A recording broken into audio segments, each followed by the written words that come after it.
French Lesson 1, Le Meurtre. See the vache ambling up the hill, head to rump, head to rump. Learn what a vache is. A vache is milked in the morning and milked again in the evening, twitching her dung-soaked tail, her head in a stanchion. Always start learning your foreign language with the names of farm animals. Remember that one animal is an animal, but more than one are animaux, ending in A-U-X. Do not pronounce the X. These animaux live on a ferme. There is not much difference between that word, ferme, and our own word for the place where wisps of straw cover everything. The barnyard is deep in mud, and a hot dunghill steams by the barn door on a winter morning, so it should be easy to learn. Ferme. We can now introduce the definite articles le, la, and les, which we know already from certain phrases we see in our own country, such as le car, le sandwich, le café, les girls. Besides la vache, there are other animaux on la ferme, whose buildings are weather-beaten, pocked with rusty nails and leaning at odd angles, but which has a new tractor. Les chiens cringe in the presence of their master, le fermier, and bark at les chats, as les chats slink mewing to the back door, and les poulets cluck and scratch and are special pets of le fermier's daughter until they are beheaded by le fermier and plucked by la femme of le fermier with her red-knuckled hands and then cooked and eaten by the entire famille. Until further notice, do not pronounce the final consonants of any of the words in your new vocabulary unless they are followed by the letter E, and sometimes not even then. The rules and their numerous exceptions will be covered in later lessons. We will now introduce a piece of language history and then, following it, a language concept. Agriculture is a pursuit in France, as it is in our own country, but the word is pronounced differently, agriculture. The spelling is the same because the word is derived from the Latin. In your lessons, you will notice that some French words, such as la ferme, are spelled the same way, or nearly the same way, as the equivalent words in our own language, and in these cases, the words in both languages are derived from the same Latin word. Other French words are not at all like our words for the same things. In these cases, the French words are usually derived from the Latin, but our words for the same things are not and have come to us from the Anglo-Saxon, the Danish, and so on. This is a piece of information about language history. There will be more language history in later lessons, because language history is really quite fascinating, as we hope you will agree by the end of the course. We have just said that we have our own words in English for the same things. This is not strictly true. We can't really say that there are several words for the same thing. It is in fact just the opposite. There is only one word for many things, and usually even that word, when it is a noun, is too general. Keep this language concept in mind as you listen to the following example. A French arbre is not the elm or maple shading the main street of our New England towns in the infinitely long, hot, and listless, vacant summer of our childhoods, which are themselves different from the childhoods of French children. And if you see a Frenchman standing on a street in a small town in America, pointing to an elm or a maple and calling it an arbre, you will know this is wrong.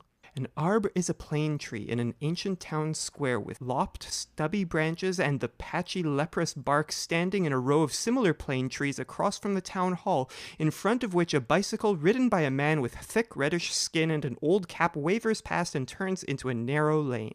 Or, an arbre is one of the dense, scrubby live oaks in the blazing dry hills of Provence, through which a similar figure in a blue cloth jacket carrying some sort of a net or trap pushes his way.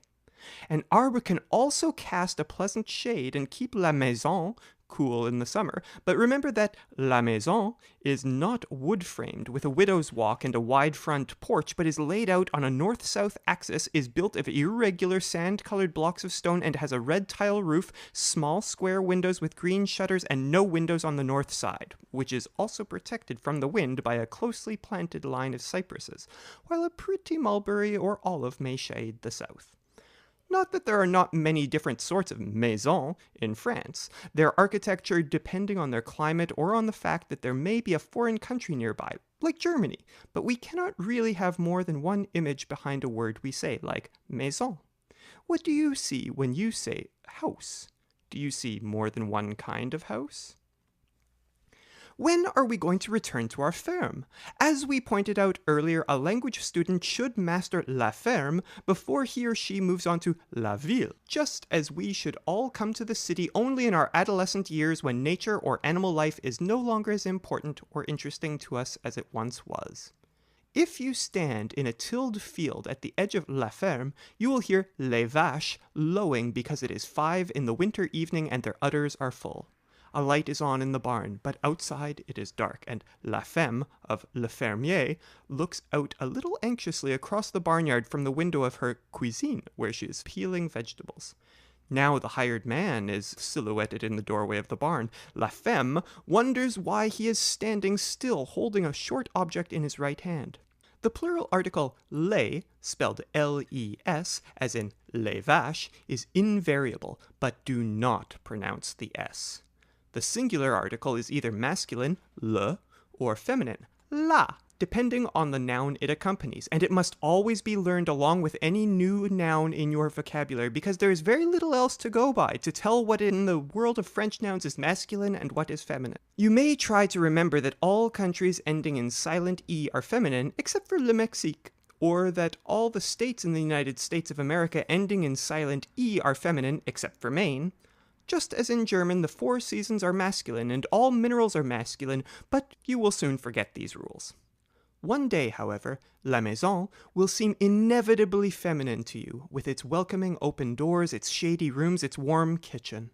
La bicyclette, a word we are introducing now, will also seem feminine and can be thought of as a young girl, ribbons fluttering in her spokes as she wobbles down the rutted lane away from the farm. La bicyclette. But that was earlier in the afternoon. Now, les vaches stand at the barnyard gate lowing and chewing their cuds. The word cud, and probably also the word lowing, are words you will not have to know in French, since you would almost never have occasion to use them. Now the hired man swings open la barrière, and les vaches amble across the barnyard, udders swaying up to their hocks in la boue, nodding their heads and switching their tails. Now their hooves clatter across the concrete floor of la grange, and the hired man swings la barrière shut. But where is le fermier?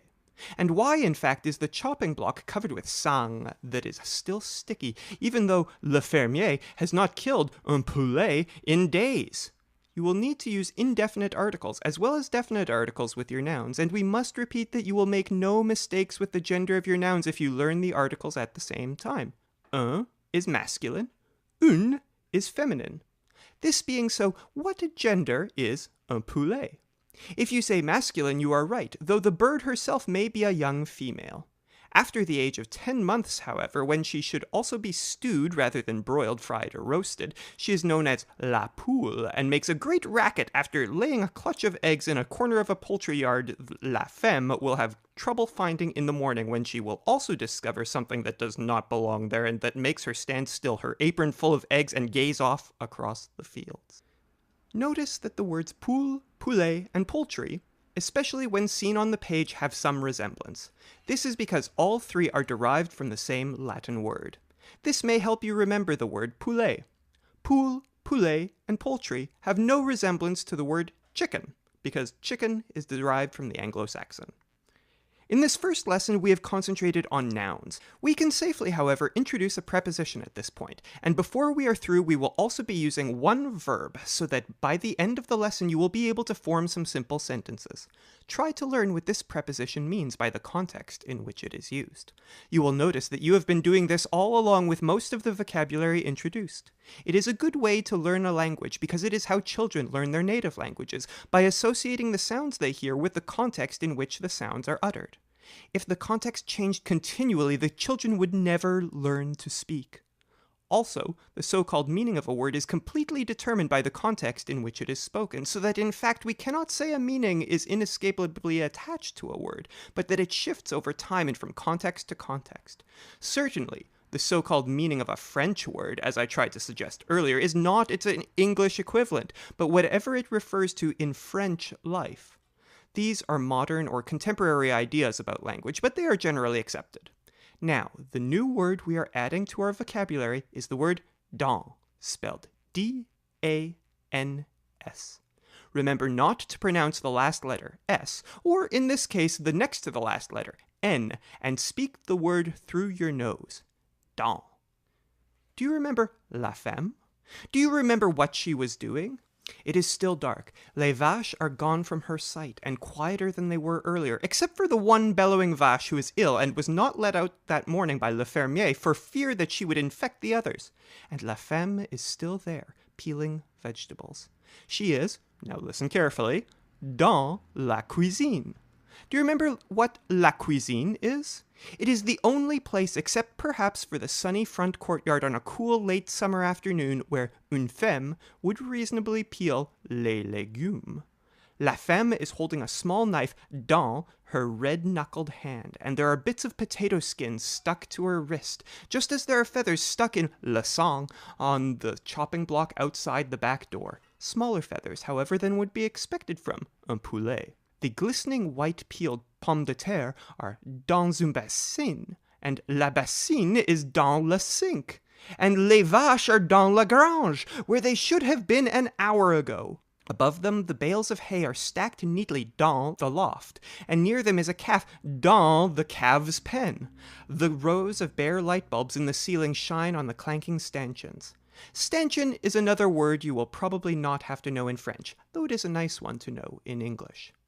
Now that you know the words la femme, dans, and la cuisine, you will have no trouble understanding your first complete sentence in French. La femme est dans la cuisine. Say it over until you feel comfortable with it. La femme est, spelled E-S-T, but don't pronounce the S or the T, dans la cuisine. Here are a few more simple sentences to practice on. La vache est dans la grange.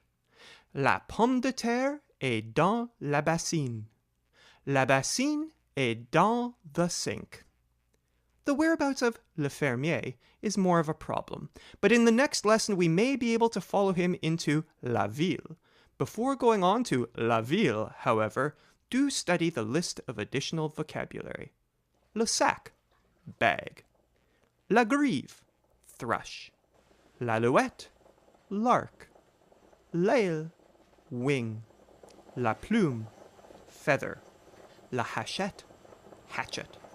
Le manche, handle. L'anxiété, anxiety. Le meurtre, murder.